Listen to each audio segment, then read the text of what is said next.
غیر معتبر روایات کا فنی جائزہ پارٹ نمبر 8 لے کر ایم بابو تنوری اسلامک اسٹوڈیو سے حاضر ہوں۔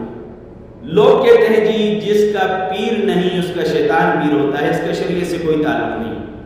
جس کا پیر نہیں اس کا شیطان پیر ہوتا ہے، اس کا شریعت سے کوئی تعلق نہیں ہے۔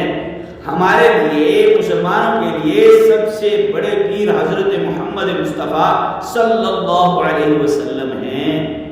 ہمیں ان کی اتباع، ان کے طریقوں پہ چلنا، ان کے طریقوں پہ زندگی گزارنا، یہ ہم سب کی کامیابی ہے۔ سمجھ آئی کہ نہیں؟ دوسری بات، لوگ کہتے ہیں کہ اگر کسی نے زنا کر لیا، یہ زنا جو ہے یہ قرض ہے۔ زنا کسی نے کر لیا، اگر تو نے ایسا کر لیا تو تیرے گھر والے ادا کریں گے، اس کا شریعت سے کوئی تعلق نہیں ہے، اس کا دین سے کوئی تعلق نہیں ہے۔ یہ من گھڑت باتیں ہیں، یہ سنی سنائی باتیں ہیں، یہ اپنی بنائی باتیں ہیں۔ تو ان باتوں کو یہ سمجھیں کہ ان کا دین سے، شریعت سے، اسلام سے کوئی تعلق نہیں ہے۔ اگر آپ کو سمجھ آ گئی دوسروں تک پہنچانے میں میرا ساتھ دیجئے۔ یوٹیوب چینل ایم بابو تنوری اسلامک اسٹوڈیو کو سبسکرائب کریں، گھنٹی والا بٹن دبائیں، فیس بک فالو کریں، ٹک ٹاک فالو کریں۔ السلام علیکم۔